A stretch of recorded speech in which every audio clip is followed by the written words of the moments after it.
Bienvenue sur TV7, votre chaîne locale colmarienne, pour un nouveau numéro de 7 en live découverte, l'émission musicale consacrée aux talents alsaciens.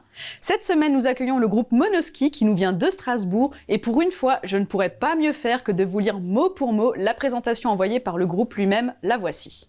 Le Monoski débarque en France en 1978 en même temps que le post-punk. L'engouement suscité par cette nouvelle pratique de la glisse connaît une trajectoire parallèle à l'indie rock puis connaît son apogée lors de la vague grunge et noise des années 90.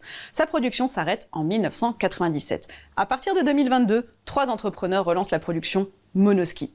Intrigués? Alors restez ici et partons à la découverte de Monoski sur la scène urilaine.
Alors, Monoski en fait est né en 2022. C'est vrai que Paul et moi, on a joué pendant des années dans un groupe qui s'appelle Red Shorts, qui existe encore. Et Cédric, qui est un ami et qui est le bassiste du groupe, ça faisait des années qu'on discutait de faire un projet plus ou moins un peu plus noise, un peu plus influencé par Sonic Youth, Fugazi et tout ça. Et finalement, pendant cette période, on a eu un petit peu de temps. Et donc, du coup, on a commencé à jouer ensemble. Et très rapidement, 2, 3, 4, 5 compos. Ça commençait à avoir un petit peu à sonner, aller dans un sens qui nous plaisait. Et finalement, on est assez vite allé enregistrer chez Rems au White Bat Studio. Donc on a sorti une, puis après une deuxième démo. Et puis très rapidement, là, on a fini par sortir de notre cave à peu près cette année, où en fait on a enchaîné un certain nombre de dates assez cool, plutôt sur Strasbourg, Colmar, dans les environs, quoi. On écoute, comme tous les musiciens, énormément de musique, mais c'est vrai qu'on a choisi d'ailleurs le nom de Monoski, puisqu'en fait, majoritairement, nos influences, c'est en gros, 1977, le punk, le post-punk, dans les années 80, la naissance de l'indie rock, et après, tout ce qui est grunge, noise, plus dans les années 90, et c'est vrai que, puis à la fin, un peu post-hardcore, ce qui représente à peu près la période où Monoski a été commercialisé en France. Donc voilà, essentiellement, oui, Sonic Youth, Fugazi, mais aussi des trucs comme Wire, comme un peu plus anciens. Par exemple, moi, la guitare, je désaccorde un peu, donc ce sera plutôt, par exemple, Gordy de Killing Joke, ou justement, les Ronaldo de Sonic Youth. Toi, t'aimes bien quoi comme groupe, toi? Harlem. Harlem, j'adore Harlem. Toi, t'as plus un... Harlem, McCluskey. McCluskey, ouais, quelque chose un peu plus garage. Plus garage, plus punk, ouais. Faut savoir que Gilles, c'est une machine à composer, donc si on le freine pas, il vient avec un nouveau morceau à chaque répète, donc on s'applique juste à suivre le rythme, mais ouais, il est... C'est vrai que souvent je viens avec des idées une base guitare-chant. Et après, ben, du coup, j'ai souvent une idée en tête. Mais ce que j'aime bien justement avec Cédric et Paul, c'est qu'en fait, ils vont un peu pervertir mon idée. Et après, assez rapidement, en général, on trouve un petit peu une intensité, une intention. Hein, c'est plus ça qui nous intéresse que réellement la structuration, faire des ponts, faire des trucs comme ça. Nous, on est quand même plutôt sur une intention, une intensité. Pareil, j'utilise l'anglais parce que je trouve qu'il y a des mots qui doivent taper, sonner à un moment donné. Et après, il y a toujours un petit travail où en fait, je vais chercher un accordage qui correspond, donc que ce soit en mettant le capodastre ou en désaccordant, de manière à avoir souvent des notes un peu fantômes, comme on retrouve voilà, dans My Bloody Valentine, Killing Joke, enfin des trucs comme ça, où en fait, tu as souvent la basse, batterie qui est assez en avant, et puis la guitare, à travers des arpèges ou à travers une espèce de nappe, de couche, va te donner une ambiance derrière, quoi.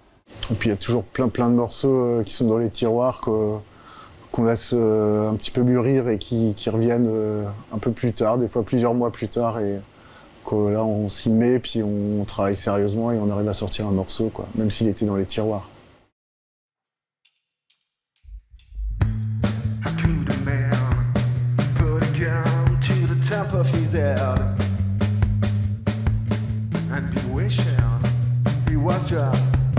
Fucking dead. Cute man spilled his blood on the carpet's floor. Yes, man, I'm quite sure we couldn't take it no more. No more.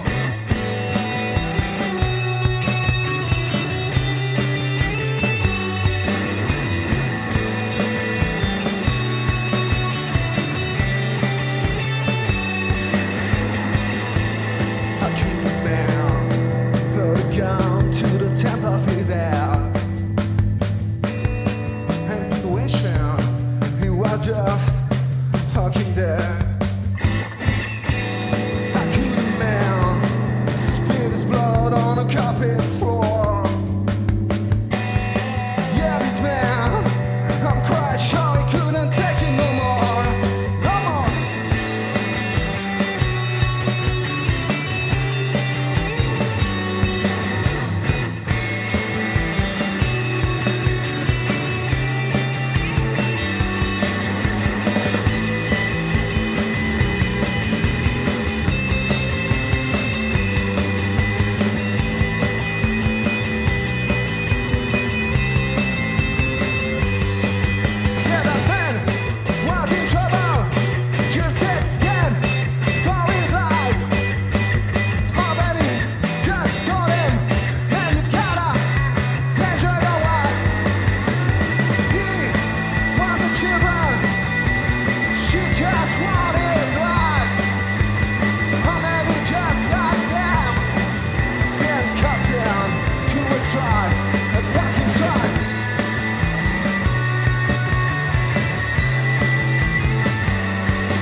La manière dont on construit des morceaux, alors c'est un petit peu un petit côté passager clandestin, c'est-à-dire le mec qui va piquer des idées aux autres. C'est-à-dire que j'écoute de la musique depuis que j'ai 10 ans et vraiment énormément. Et des fois, il y a des phrases qui me marquent parce que en anglais, tu vois, par exemple, le mot âme et par exemple soul, tu vois, t'as pas la même profondeur. Et comme ça, des fois, il y a certaines phrases qui ont des significations qui sont des fois tu ressens quand tu écoutes. Et c'est vrai que j'écoute assez peu de musique francophone. Et finalement, je vais essayer de construire une histoire avec des idées de phrases que je retiens, un petit peu du catalogue d'idées que j'ai. Et souvent, ça parle de problèmes personnels. Hein. Ça peut être des fois un peu la peur d'être un poids pour quelqu'un. C'est l'avantage aussi hein, de la musique, c'est qu'en fait, tu peux exprimer des choses que tu as du mal à exprimer normalement.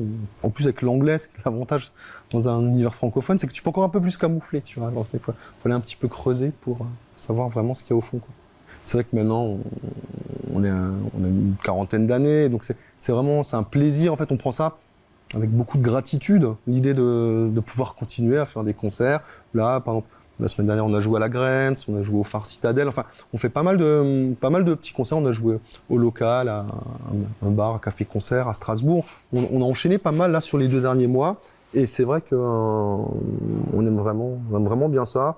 Je pense qu'on a une énergie assez franche. C'est surtout un gros plaisir, quoi, en fait. Le live, c'est énormément de plaisir de jouer en live, quoi. Puisqu'on passe quand même pas mal de temps dans la salle de répète, des fois en studio, mais surtout le live, voilà. Un énorme plaisir de jeu et d'avoir des personnes qui bougent en face de nous. Ouais. On n'estime pas avoir grand-chose à prouver. Enfin, voilà, on n'a pas forcément beaucoup d'ambition. Mais en fait, on a le plaisir d'être là, d'être présent. Et puis si tu touches quelqu'un par le son, par ce que tu as dit, par un truc comme ça, en fait, du coup, c'est un plaisir qui est difficilement explicable et que tu as du mal à retrouver dans d'autres compartiments de ta vie, en fait, cette énergie et ce fait, voilà, on est 3 et en fait, il y a une espèce de cohésion. Là, les 3, à un moment donné, quand on joue ensemble, en fait, tu penses plus, tout ce que tu as fait en répète, toute l'intensité que tu t'amuses à donner, en fait, en live, c'est assez fluide et c'est des moments où tu as l'impression que ça dure 2 minutes. Donc en fait, tu as joué 45 minutes. Quoi. À la base, les répètes, c'était vraiment aussi un espèce d'exutoire, quoi. C'était vraiment le temps où on peut se retrouver entre copains et puis vraiment se défouler, quoi. Donc il y a vraiment ce plaisir-là d'abord. On va retourner enregistrer quelques titres là dans les prochaines semaines, dans ce premier trimestre 2026. Et après, bien sûr, on va essayer de booker pour l'été un certain nombre de dates. Peut-être un peu sortir de la région. Ouais. Voilà. Mais effectivement, l'idée aussi, on va aussi essayer de faire plaisir. Pour l'instant, on les a que sortis en format numérique, donc peut-être faire un petit on est un peu old school, hein, donc on aime bien tout ce qui est vinyle, soit un petit EP, soit un petit ou un ou deux 45 tours, comme on commence à avoir un petit peu de base pour justement avoir aussi cet objet, ce plaisir en tout cas, voilà, de matérialiser un petit peu ces heures de travail, quoi.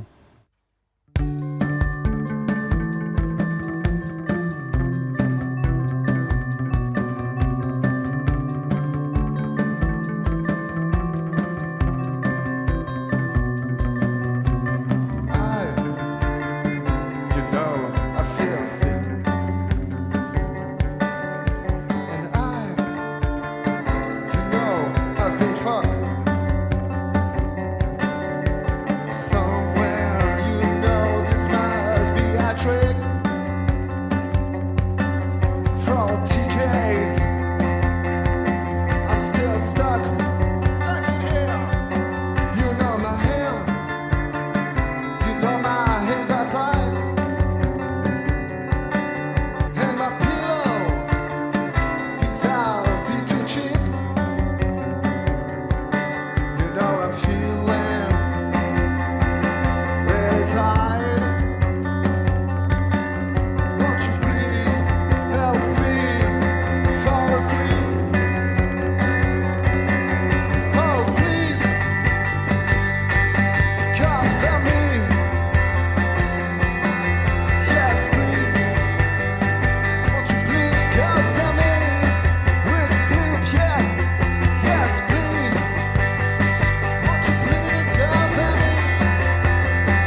C'est sur ces notes de musique que s'achève cette émission. Dans notre prochain numéro de découverte, nous recevrons le groupe Go to Inverness. D'ici là, prenez bien soin de vous et de vos proches et en attendant, salut!